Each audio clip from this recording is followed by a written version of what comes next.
오늘 같이 읽어볼 책, 다자이 오사무의 인간 실격.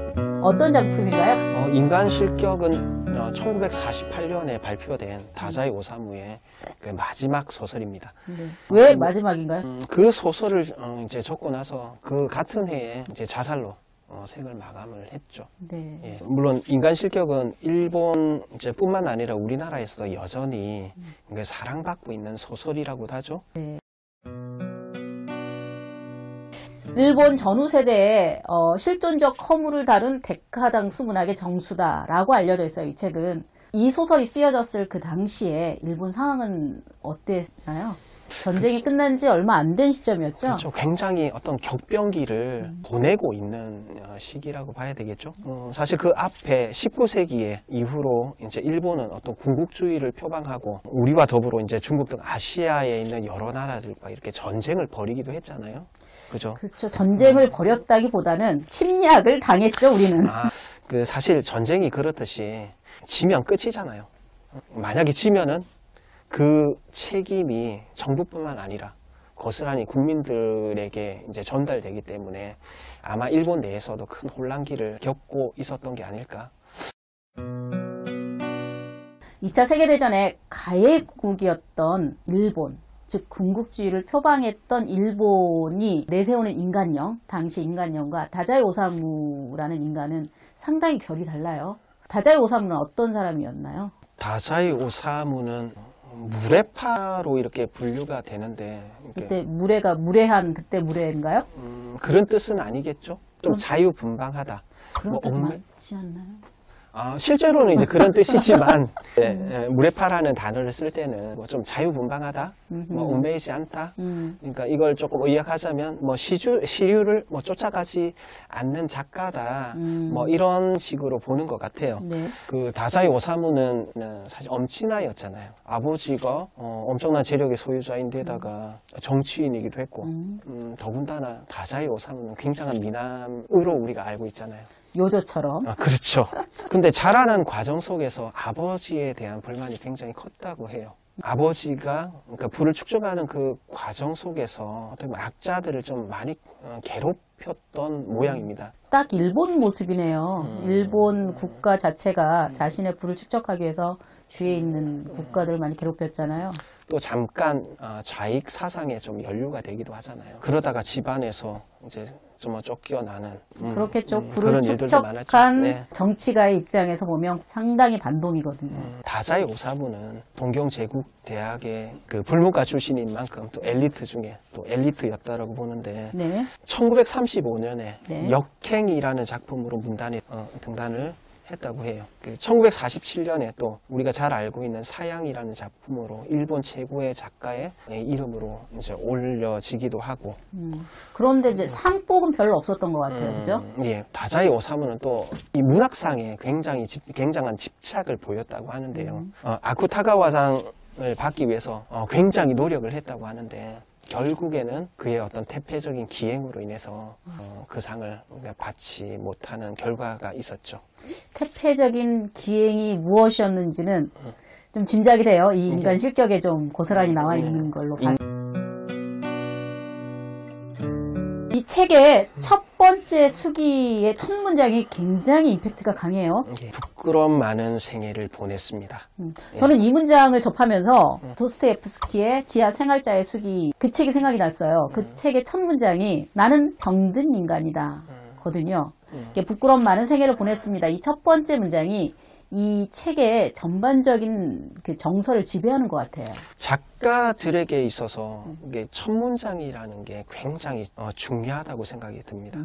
이게 독자들의 시선을 이제 끌어야 되니까. 네. 저는 이 문장보다 더 강렬했던 것이 서문에 이제 세 장의 사진을 보았다라고 하는 장면이 나왔잖아요. 예. 이제 첫 번째 사진에서 아기가 웃고는 있는데 끔찍스러웠다. 두 번째 사진도 끔찍스러웠다. 세 번째 사진도 역시 끔찍스러웠다라는 이야기로 이제 서문을 끌어가는데 저는 그 첫 문장보다 이 서문이 저에게는 더 강렬했던 것 같아요. 그 사진을 직접적으로 우리가 딱 볼 수는 없지만은 오바요조의 정서를 볼 수 있는 그렇죠. 어떤 성정을 볼 수 있는 사진들이 아니었나 뭐 그런 생각이 들어요. 그 요조의 변화된 모습을 이 사진에서도 짐작을 할 수 있게끔 해주는 주면 서문. 저는 그래서 첫 문장보다 이 서문이 더 이 책을 지배하지 않았나라는 생각을 개인적으로는 합니다. 그럼 요조는 뭐가 그렇게 부끄러웠을까요? 아마도 요조의 여인들이 나오잖아요. 그죠? 네네.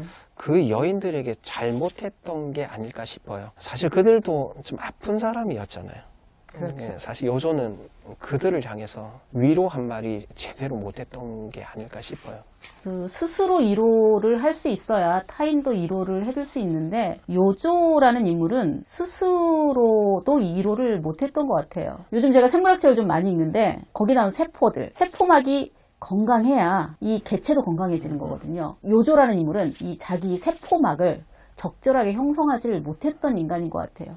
그러니 이제 전반적으로 그 주위가 다 아수라장이 돼버리잖아요. 부끄럼 많은 생애를 보냈다라는 거는 이제 여자들에게 못해준 것에 대한 부끄러움이다라고 말씀하셨는데 저는 그와 더불어 자신도 위로하지 못했던 삶, 방치했던 삶에 대해서 좀 부끄러워하지 않았을까라는 생각을 해봅니다. 결국 뭐 그저 그냥 살았을 뿐 살아내지 못한 것이 어떤 요조의 부끄러움이 아닐까 생각이 들어요. 저는. 이 집안의 분위기를 알 수 있는 장면이 어렸을 때 밥을 먹는 장면이잖아요. 엄한 아버지, 존재감 없는 어머니. 이러한 요조의 어린 시절이 그의 성정에 영향을 크게 미쳤을 것으로 추정이 되거든요. 가족의 식사 장면을 딱 이렇게 들여다보면 가부장적인 어떤 분위기를 참 잘 그렸잖아요. 그렇죠. 예. 어둑한 방에 이제 아버지를 중심으로 두고 가솔들은 이렇게 서열대로 쭉 이렇게 앉아 있는 장면들을 이렇게 보면서 이게 밥 먹는 장면일까? 뭐 싶기도 해요. 마치 군대에서 아니면 야쿠자와 같은 폭력 조직 애들이 뭐 이렇게 앉아 있는 모습과 닮아 있는데 뭐 이런 분위기에서 밥이 좀 넘어갈까요? 그렇죠. 요조에게 집은 안전한 장소가 아니었던 것 같아요. 그 하인들에게도 이렇게 몹쓸 짓을 당하잖아요. 근데 그러고서도 누구에겐가 하소연하고 얘기할 만한 상대가 없어요. 그런 점이 이제 요조가 집안에서조차 누군가하고도 친밀한 관계를 형성하지 못했던 것이었거든요. 요조의 성장을 좀 지켜보면은 요조는 어릴 때 어머니의 사랑을 받지 못하고 자랐잖아요. 사실 어머니가 뜻하는 상징이라는 것이 그 사랑과 그 안전이잖아요. 요조에게는 그런 경험이 없었다는 거죠. 그렇죠. 꼭 이제 어머니라는 고정된 위치가 아니더라도 어머니 같은 안아줄 수 있는, 보듬어줄 수 있는 사람이 부재했다라는 거. 예. 요조 어린 시절에. 모성에 대한 결핍 같은 것이 여인들과 관계를 가지면서 결핍의 모습들이 그런 모습들이 자주 보이는 듯 해요.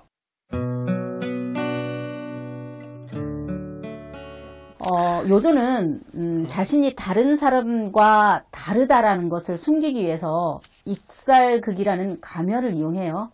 이 익살극이라는 상징을 어떻게 보고 계신가요? 그 요조는 성장 과정에서 겪은 경험과 마음의 상처로 인해서 좀처럼 마음을 이제 열지를 못하잖아요. 그 경험으로 인해서 어떤 세상을 향해서 불신을 가져오게 되고 또 강한 자의식을 가지면서 어떤 관계를 맺는 데에서 굉장히 힘들어 했었어요. 요조에게 있어서 익살극이란 어둠 속의 한 줄기 이제 빛과도 같다 표현할 수 있는데 어떤 면에서 그렇죠?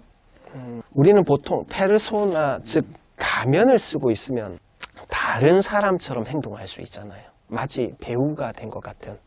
요조가 평상시에 어떻게 행동할지 몰랐는데 익살이라는 어떤 가면을 쓰고 있을 때만큼은 모든 것이 다 해결이 되는 거죠. 뭐 이를테면 모든 상황에서 익살 하나만 가지고도 요조는 이제 모든 고민을 해결했다고 보여집니다. 저는 이제 요조가 익살극이라는 가면을 썼잖아요. 그 익살극이라는 가면 하나만 써서 문제였던 것 같아요. 건강한 페르소나를 갖기 위해서는 다양한 페르소나를 구사할 줄 알아야 되거든요. 사회에서, 직장에서 쓰는 페르소나, 집 안에서 쓰는 페르소나, 그다음 뭐 엄마 앞에서 쓰는 페르소나, 내 연인 앞에서 쓰는 페르소나가 각기 달라야 되거든요. 건강하게 자유자재로 바꿀 수 있어야 되는데 딱 하나의 페르소나만, 익살극이라는 페르소나만 쓰고 있었어요. 그러니까 그 페르소나를 들키는 순간이 굉장히 위험한 순간이거든요.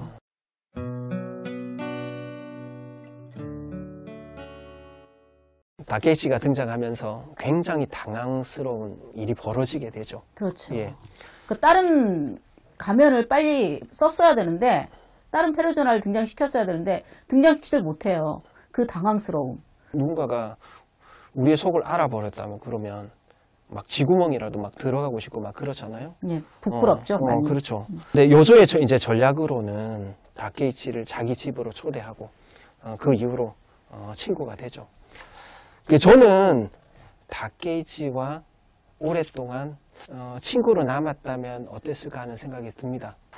다케이치가 가지고 있는 능력을 좀 이렇게 발견하게 되는데 그게 뭐냐, 일부러 그랬지라는 질문도 그냥 던진 질문이 아니고 오랫동안 요조를 지켜봤기 때문에 생겨난 관찰력이 아니었을까. 그 관찰력을 가졌더라면은 요조도 사람들과의 관계가 더 쉽지 않았을까?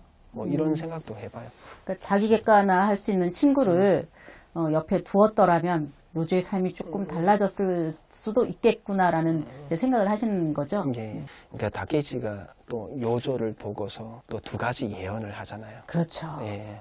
한 가지 예언은 여자한테 인기가 많을 거야. 그렇죠. 네. 그것과 두 번째는 이제 요조가 화가로 성공할 거라고 얘기를 하는데, 하나는 맞고 하나는 조금 뭐 비껴 나갔지만 그래도 어쨌든 그림은 그리잖아요. 그렇죠. 네. 두 가지 예언이 다 맞는 걸 보면 다케이치의 능력을 우리는 소홀히 볼 게 아니다 생각이 듭니다. 네. 예. 다케이치의 재발견. 예. 네. 요조 인생에 등장하는 여인이 3명이 있어요. 근데 이 3명이 다 짠해요. 그죠? 이제 첫 번째 여인, 10대인데 유부녀였어요. 그리고 이제 술집에서 일하고 있었고, 이게 같이 동반 자살을 시도를 하나 결국 요조만 살아남았거든요. 예. 예. 쯔네꼬인가요? 저는 요조의 첫사랑하면 츠네코라고 생각을 하는데요. 어떻게 보면 요조랑 같은 10대였기 때문에 10대의 마음을 좀 이해할 수 있지 않았을까, 뭐 이런 생각도 해보는데, 츠네코는 그 당시에 결혼했고 남편이 옥에 갇혀있고 츠네코는 옥바라지를 하고 있는 상황이었잖아요. 그렇죠. 이제 요조나 쯔네꼬나 둘 다 이제 10대의 자아나 어떤 경계막이 공고히 서 있지 않았을 때 사회에 부침을 너무도 많이 겪어버렸어요.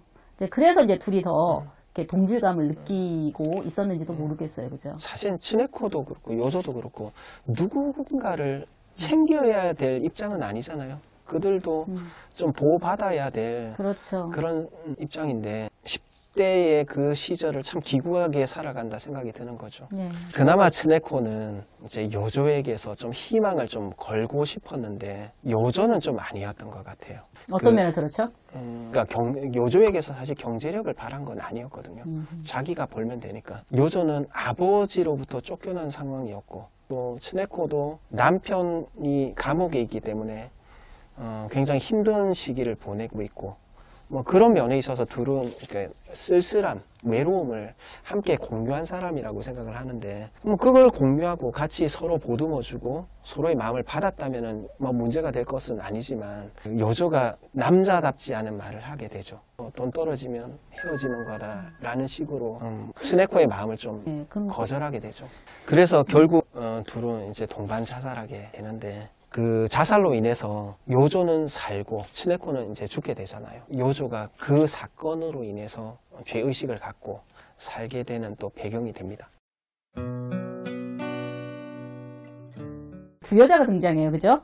시즈코와 그녀의 딸 시게코. 예. 네.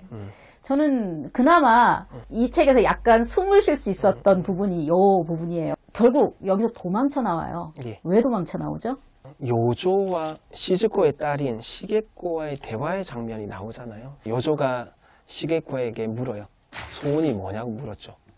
그때 이제 딸은 아빠가 있으면 한다고 얘기를 했는데요. 근데 이미 그 집에 있을 때 시게코는 요조를 향해서 이미 아빠라는 얘기를 하고 있었던 거죠. 근데 그때 이제 요조가 그 소원이 아빠라는 얘기를 딱 듣고 멈칫했던 것 같다는 생각이 좀 들어요. 요조가 자신의 아버지가 먼저 떠올랐을 것 같아요. 시게코의 아빠가 된다면 자신의 아버지처럼 되지 않을까 하는 생각에 덜컥 이제 겁이 났던 거죠. 그래서 시게코를 놔두고 나온 것이 아닐까 생각이 들고, 다시 이제 집으로 돌아왔을 때 이제 시즈코와 시게코의 어떤 대화 장면을 보면서 그들의 대화하는 모습이 굉장히 행복하게 생각하잖아요, 그죠? 요조의 내피셜을 들여다보면 자신은 둘의 행복을 좀 방해하는 것 같다는 생각이 아마 들었을 것 같습니다. 그죠? 자신의 위험성을 알고 있었던 것 같아요. 이게 요조는 자아 경계가 없는 사람이거든요. 이 자아 경계가 무너진 사람이 시게코나 시즈코에게 위험한 인물이 될 수밖에 없다는 거를 이제 본능적으로 알았을 것 같다는 생각이 들거든요. 그리고 또 한 가지는 요조의 제의식이 상당한 것 같다라는 생각이 들었어요. 시즈코와 시게코가 이렇게 토끼를 두고 다정하게 얘기를 나누는 그 행복한 현장에 자기를 둘 수가 없는, 자기 자신은 행복할 만한 자격이 있지 않다라고 한 그 제의식이 저는 느껴졌었거든요. 그냥 요조는 뭐 세상이나 타자에 대한 불신도 가지고 있지만 자기 자신에게 대한 불신도 이제 컸던 것 같아요. 예. 보통 이런 사소설이라고 그러잖아요. 자기 개인적인 감정을 쭉 이렇게 커다란 서사 없이 이렇게 풀어놓는 소설들. 근데 그러한 소설이 인기를 얻는 이유는 보편성이 있기 때문에 그렇거든요. 그런 보편성들이 요조의 이야기가 회자되고 읽히고 있지 않나라는 생각을 좀 해봅니다. 요조는 우리의 거울일 수도 있죠. 그렇죠. 여기서는, 예. 이제 세 번째 여자를 좀 얘기를 해볼까요? 제일 마음이 좀 아픈 담배가게 아가씨 요시코입니다. 가장 네. 논란이 되는 장면이에요. 네. 이 요시코하고 요조는 어쨌든 결혼을 했잖아요. 그런데 이제 이 요시코가 자기가 아는 사람에게 성폭행을 당하는데 그걸 지켜보고 있어요. 요시코에 대한 걱정이나 배려가 전혀 없어요. 그래서 어떻게 받아들여야 되나, 이 요조를. 안쓰럽다가도 이 장면에서는 저는 굉장히 화가 많이 나거든요. 요조가 성장이 멈췄구나 라는 생각도 해봐요. 사람이라면 마음을 어루만져주고 보듬어주고 눈물을 닦아줘야 되는데 그런 모습을 볼 수 없어서 좀 안타까움도 많이 들었는데, 보통 사람이라면 기본적인 저항이 있거든요. 뭐 소리를 지른다든지. 근데 이런 기본적인 저항조차 안 하는, 경계가 아예 없는 이 요조. 좀 은유적으로 볼 때 요조가 그러니까 자신의 아내를 바라보면서 아버지의 시선으로 자신의 아내를 바라보는 것은 아닐까, 뭐 그런 생각도 듭니다. 왜냐하면 여태까지 요조를 보듬해주고 위로해주는 모습을 아버지한테 우리가 기대할 수 없었잖아요. 그럼에도 불구하고 인간사회에 일어나는 가장 기본적인 폭력이나 폭행의 현장에서의 이러한 태도는 예, 실망할 수밖에 없죠. 참 힘들어요. 이 부분 읽을 때마다. 다케이치 말고 또 다른 이제 요조의 친구가 하나 등장해요. 호리키라는 친구인데요. 이 친구는 어떤 인물이죠? 그러니까 호리키와의 인연이 사실 오웬 때문에 시작됐잖아요. 오웬을 빌려달라고 해서 그렇게 맺어진 이제 관계가 후반부의 이야기를 이렇게 많이 차지를 하는데요. 둘이 잘 놀러 다니잖아요. 둘이 네, 뭐 맞습니다. 술도 마시고 같이 또 자익사상 운동도 하고. 호리키는 요조와 같은 인물임에도 불구하고 어떻게 보면 더 나간 인물이라고 생각도 드는데, 호리키 역시 요조 마찬가지로 사실 익살꾼이잖아요. 그렇죠. 하지만은 익살 외에 더 많은 가면들을 가지고 있는 멀티 페르소나의 어떤 소유자라고 볼 수 있지 않을까 생각이 들어요. 그런 면에서 보면 요조보다는 훨씬 건강한 인물이죠. 다양한 페르소나를 구사할 수 있는 인물이었기 때문에. 근데 그 페르소나들이 얼마만큼 건강했느냐는 다른 문제다 하더라도 요조와 호리키는 어떻게 보면 일본인들의 어떤 자화상 같은 그런 모습을 이렇게 많이 느끼게 돼요. 사실 요조와 호리키 둘 다 겉과 속이 극명하게 차이를 보이잖아요. 우리가 그죠? 이제 일본인의 심성을 얘기할 때 뭐 혼내다 이래가지고 속마음과 맞아요. 보여지는 마음이 모습이 다른 민족이다 이렇게 이제 얘기를 하잖아요. 이제 그러한 것들을 잘 보여주는 인물 상들인 것 같긴 해요. 호리끼는 요조가 이제 방탕한 생활을 하는 걸 보고 세상 사람들이 뭐 어떻게 생각하겠느냐 뭐 이런 경고를 하잖아요. 이제 그 경고에 요조는 생각을 하는 거죠. 그렇게 생각하는 건 세상 사람이 아니고 바로 너잖아.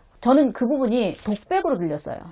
호리끼가 하는 경고도 요조가 스스로 하는 독백은 아니었을까. 호리끼와 요조는 동류 인물임을 사실 요조도 고백을 하잖아요. 동무였죠, 동무. 네. 그죠. 서로가 서로에게 던지는, 그러니까 비아냥되는 말들을 그냥 사용하는 걸 보면 그 자체로 사실 다르지 않은 인물이다. 결국엔 자기 친백기죠, 뭐. 정신병원에 이제 요조가 입원하게 되잖아요. 강제로. 요조는 스스로 인간 실격이 되었다라고 얘기를 하고 있어요. 어떤 의미에서 인간 실격이 되었다라고 요조는 생각했을까요? 여기서 요조가 정신병원에 감금된 것은 요조의 의지와는 상관이 없었잖아요. 네. 요조는 이 정신병원에 갇힘으로써 스스로 자신을 통제할 수 있는 여지가 사라졌다고 봐요. 뭐 갇히기 전에도 자기를 통제할 수는 없었잖아요. 뭐 그래도 도망칠 수는 있었으니까. 저는 오히려 이 네. 정신병원에 네. 갇힌 게 자신을 통제할 여지가 사라졌다라기보다는 요조가 보호받고 있다라는 생각이 들었거든요. 드디어 보호를 받고 있구나. 그전에는 뭐 마약, 술 이런 것에 방치가 돼 있었는데 이제 보호를 좀 받고 있구나. 왜냐하면 요조는 스스로 경계를 설정할 수 있는 인물이 아니었거든요. 그럼 누군가가 경계를 좀 설정을 해줘야 되는데 그 역할을 아무도 안 했어요. 이 장면이 안심이 됐어요. 요조에게는. 그 정신병원이라는 것이 자신의 의지가 발현될 수 없는 것이잖아요. 스스로 자기가 인간 실격이라고 말했던 것은 내 의지가 더 이상 구현될 수 없었던 그런 곳이기 때문에 이렇게 생각한 것이 아닐까? 요조는 자기가 다른 사람과 다르지 않다라는 걸 보여주기 위해서 익살극이라는 가면을 써왔잖아요. 그런데 이제 더 이상 이 익살극이라는 가면도 통하질 않아요. 다른 사람과 다르다는 게 드러나 버리고 말았거든요. 이 드러나 버린 상황을 요조는 인간 실격이라고 표현했던 것 같아요. 자기 시선에서가 아니고 세상 사람들의 시선으로 인간 실격이다라고 표현을 했던 것 같아요. 전 전체적으로 이제 테마가 아버지와 아들의 사건이었다라고 보는데 끊임없이 요조는 아버지로부터 탈출을 시도를 하고, 그럼 탈출을 시도했으면은 요조 스스로 자기가 자신의 의지를 드러내고 뭔가를 해야 됨에도 불구하고 아무것도 하지 못했던. 어떤 면에서 아버지로부터 탈출이 있었다라고 추정을 하시나요? 끊임없이 아버지에 대한 불만들을 가지고 있었잖아요. 그러니까 아버지의 세계 속에서는 사실 숨 막히고 그 숨통을 트기 위해서 가면이라는 것을 썼지만은 가면조차도 사실은 시간이 지나면서 더 강력한 가면을 원했던 거잖아요. 그 가면을 찾고 찾는 과정 속에서 더 이상 가면을 찾을 수 없었던 게 아닐까. 정신병원에 가면서 그런 생각이 드는 거죠. 인간 실격이라는 말은 인간 적격이라는 말을 전제로 하거든요. 그러면 어떤 인간들이 적격일까요? 그러니까 자신의 의지가 좀 발현되는 삶, 다시 말해서 자신이 원하는 삶을 사는 것이라고 생각합니다. 자기 생각대로 산다. 선생님은 자기 생각대로 삶이 사라지나요? 그러니까 저 역시도 뭐 경계에 서 있다고 봐야죠. 이 책이 왜 여전히 많은 사람에게 사랑받고 있다라고 생각하시나요? 그 인간 실격은 패전이란 그 방황과 혼란을 겪고 있는 일본인의 장화상을 은유적으로 잘 표현하고 있다고 생각하거든요. 기존 질서와 세계에 억눌린 세대들의 방황과 갈등은 오늘날 청년들과 맥을 같이 하잖아요. 다소 좀 태폐적인 장면들이 좀 많고 또 잦은 그 자살 이야기로 인해서 청소년을 독자로 유도하는 것은 좀 아쉬운 부분은 좀 들어요. 다자이 오사무의 작품 속에 자살이 참 많이 등장하는 걸 보면 좀 아쉬운 생각은 듭니다. 밖으로 향한 칼은 자기에게도 향한다라고 생각을 하거든요. 수많은 일본들이 밖으로 칼날을 세웠잖아요. 그것이 이제 전쟁이 끝나고 패전이 되면서 그 칼을 자기 내부로 꽂진 않았을까. 그래서 자살이라는 모티브가 일본 작가들에게 큰 모티브로 작용하지 않았을까라는 생각을 좀 해보거든요. 이 책에서 가장 인상 깊었던 문장이 있다면 소개를 좀 해주세요. 단연 뭐 첫 문장과 마지막 문장이 아닐까 싶어요. 부끄러움이 많은 생을 보냈습니다. 뭐 그저 모든 것은 지나갑니다. 뭐 이 두 고백은 서로 쌍벽을 이루는 문장이기도 하고 이 책의 주제이기도 하잖아요. 우리는 요조와 같은 삶은 아니겠지만 우리 역시도 같은 고백을 하게 될 확률이 높지 않을까요? 인간 실격의 요조는 우리 자신을 들여다보게 만드는 거울과 같은 존재가 아닐까 생각이 듭니다. 그러면 이 책을 한 문장으로 정리한다면 거울과 같은 책? 거울 좋네요. 네, 그럼 오늘은 여기까지 백성현 선생님과 다자이 오사무의 인간 실격을 같이 읽어봤습니다.